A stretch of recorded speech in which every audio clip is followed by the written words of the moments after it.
Welcome back. 17 host communities to the OML 42 flow station located in Baramatu Kingdom in Wari Southwest local government area of Delta State have given the operators, Nekonde and NPDC, a 21-day ultimatum to come to the dialogue table or face possible revocation of their operational license. The community leaders protested against what they termed insensitivity of the oil company to their plight over the alleged refusal to fulfill the 5% equity share to host communities as agreed, amongst other promises. On the issue of remittance of 5% equity stake, there is no such agreement. This field, the OML 42 field, was purchased, the 45% stake of it was purchased in end 2011, and we've been on it up till date. There is no agreement with any group of people for any 5%. I am not aware of it, and there is no document anywhere to back it up. That response from the management of Nekonde Energy Limited and the NPDC has infuriated the chairman of the 17 host communities to the OML 42 oil fields in Baramatu Kingdom, Wari Southwest local government area, insisting there's a 5% equity for these communities. The company has deliberately refused to fulfill the 5% equity share to the host communities, which environment have been negatively impacted and devastated by oil activities, destroying our age-long traditional fishing business. The representatives say they are set to run the oil company out of town. On behalf of the host communities playing host to OML 42, we write to call on the federal government and the management of NPC to immediately revoke the lease license issued to Nekonde Energy Limited to operate the OML 42 field, comprises Batan, Egwa 1, Egwa 2, Odidi 1, Odidi 2, and Jones Creek flow stations. Carrying placards with various inscriptions under the not-too-friendly weather, they protest against an alleged refusal by Nekonde to give decent employment to members of host communities as permanent staff. While the Traditional Council of Chiefs raised concerns over the issues, asking the company to keep to their own part of the agreement in order to avoid crisis, the management of Nekonde says the company is open to dialogue for a quick resolution. Kogi State Governor Gov Bello today granted pardon to over 5,000 earlier indicted by a screening committee in April. Announcing the pardon in Lokoja, the state capital, Mr. Bello says some of the workers falsified their age, proceeded on study leave without approval, amidst other offenses.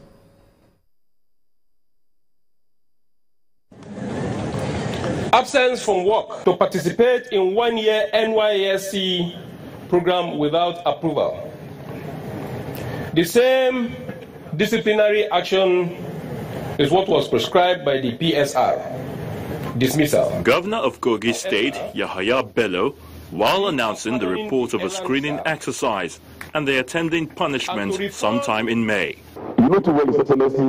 But now, some leaders of the organized labor in the state, comprising of the Nigeria Labour Congress, NLC, and the Trade Union Congress, the TUC, are pleading for clemency on behalf of the affected staff, some of whom have already been dismissed.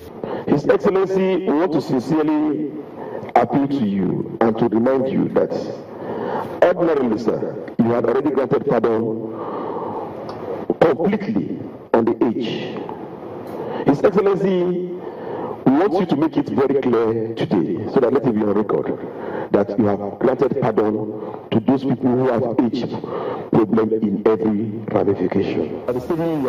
For the governor, the essence of the screening exercise in the first instance is not to reduce the workforce or intimidate any worker, but to set the record straight. We are going to attend to you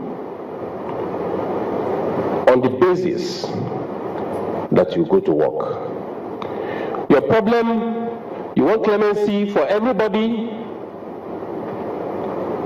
Where we shall start from is, do you go to work?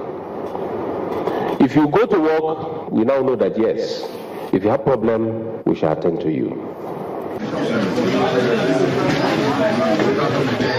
With this pardon from the governor, the affected workers have now begun another screening exercise, which admits them back into the workforce.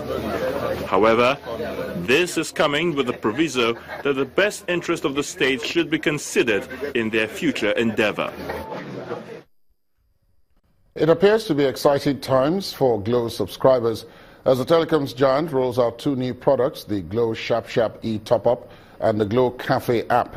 The Glo Sharp Sharp e-Top-Up gives subscribers 8 times the value of the recharge, and the Glo Cafe app is expected to enhance the experiences of users. At the unveiling session in Lagos, the senior manager, events and sponsorships, Shola Mogaji, says the new products were born out of the need to keep maintaining the leadership position of the company in the industry. Top management staff of Globacom, Glo ambassadors and members of the press in Lagos at an unveiling session of 2 new products by the telecoms giant. Without much ado, the senior manager, events and sponsorship, Shola Mogaji, sets the ball rolling. The products we are unveiling today, however, are the Sharp Sharp e-Top-Up and the Glo Cafe. Sharp Sharp e-Top-Up is an offer which rewards Glo customers with 8 times the value of their recharges when they recharge their lines through any electronic recharge channels. Glo Cafe, on the other hand, is an over-the-top application regarded as one of the greatest apps ever introduced in the Nigerian telecoms market. It empowers customers to manage all their telecom-related needs regarding activation, deactivation of data and voice services. With these 2 products, it's easy peasy for Glo subscribers to borrow data, recharge, pay bills, watch live TV, play games, have access to over 2 million songs, plus earn 8 times the value of their recharge. The head of prepaid and activation summarizes it all. The benefit there is that, by recharging, you can not only talk, you also get to browse, and you also get to, empower your kith and kin to browse as well. So it's, subscribes to the trend now about cashless economy. One of the challenges customers have always had is about remembering multiple shortcodes, to subscribe to individual services. So Glo Cafe brings it all together. And for the Glo ambassadors present, the benefits are exciting. It feels really good to be a part of this. It's real, man. E-Top-Up, Sharp Sharp, whatever you want to go, that's the way to go.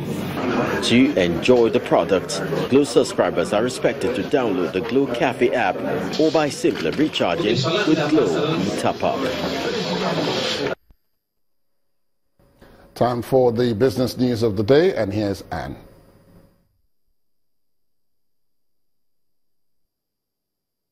You first. First Bank.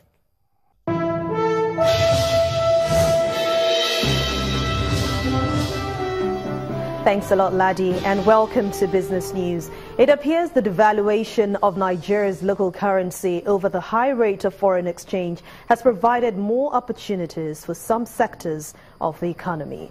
According to members of a civil society organization, this has led to more output in the agricultural sector, providing more income for farmers. They, however, call for sustained policies by government to boost socio-economic development. We've seen how the exchange rate policy of government, has affected the importation of palm oil into Nigeria because of the devaluation in the value of the naira.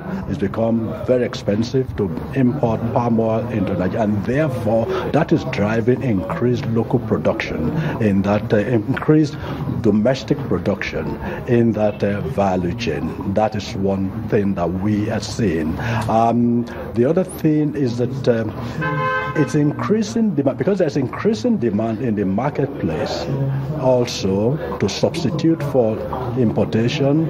We're seeing growth in demand for fresh fruit bunches, and therefore farmers are now demanding more inputs to increase their production of fresh fruit bunches so as to satisfy growing demand in the marketplace.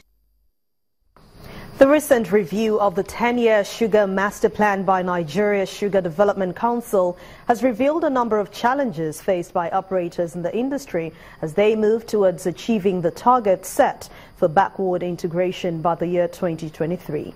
On our business program today, the Executive Secretary of the Sugar Council, Dr. Lateef Busari, highlighted the progress already made so far. Community issues, community hostilities, and political elite interference in access to land. We have identified them. We are engaging the communities. We have asked the federal government to talk to state governments about providing, easy access to land. Sugarcane needs large quantities of, hectares of land, and we can't do that without the cooperation of the state government. So a lot of the factors that militated against fast-tracking the implementation, we are trying to address them, and they came from the midterm review we just had. Well, positive sentiments returned to the domestic stock market at the close of trading today after 3 sessions of downward trend. Let's now join Chimezie Obiwagu for the details.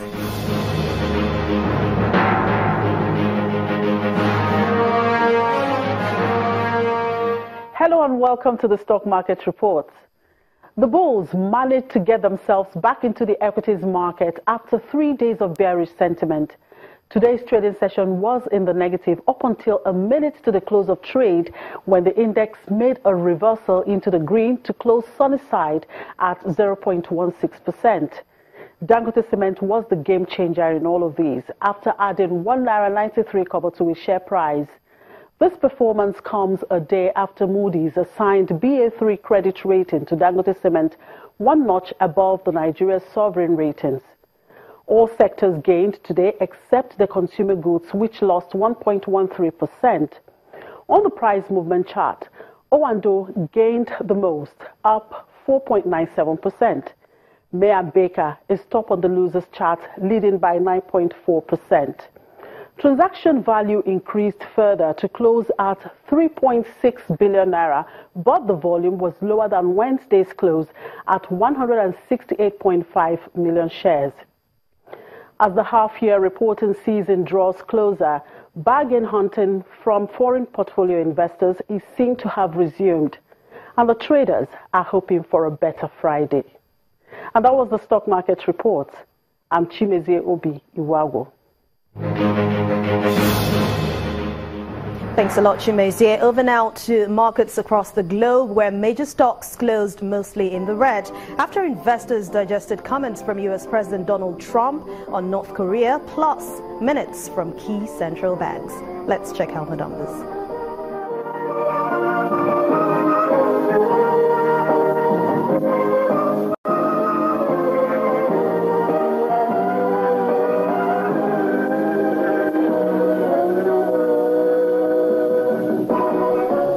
Thanks for watching Business News Tonight. I'm Anne Nwawado. It's back to you, Laddie.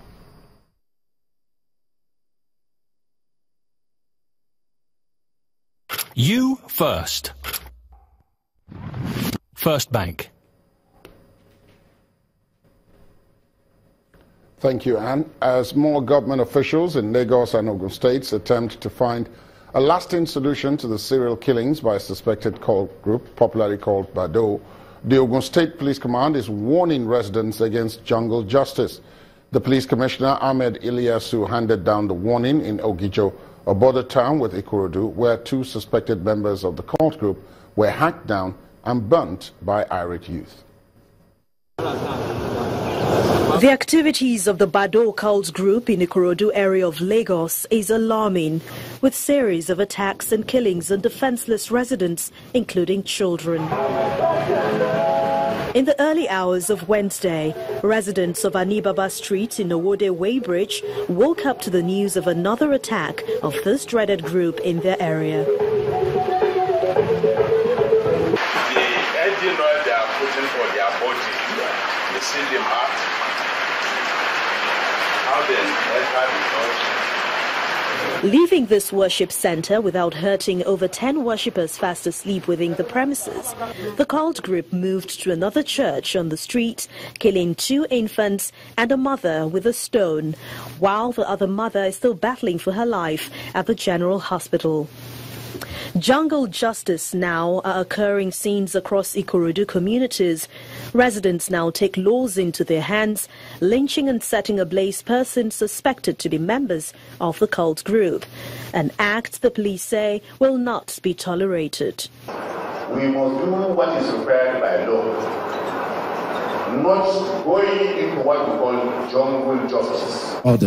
Speaking at the gathering in Ekpe area of Lagos, the Governor Akinwumi Ambode charged traditional rulers to turn the situation around and fish out the bad egg in their communities. But I'm deeply concerned about the issue of kidnapping in the states, and also the recent events that have been happening in Ikorodu also about mob action, and also this issue of whatever it is that is called Bado or whatever. But the truth is, the government is more than ever more committed into ensuring the safety of lives and properties, and then we will do everything within our capacity to make sure that the city and the state stabilizes.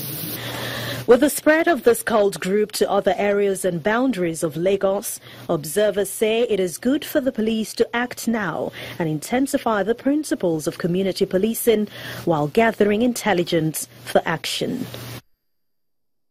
Still ahead on the news at 10, Super Eagles' goalkeeping problems worsen after Carl Ikeme is diagnosed with acute leukemia, which may rule him out of the 2018 FIFA World Cup qualifiers. Do join us again.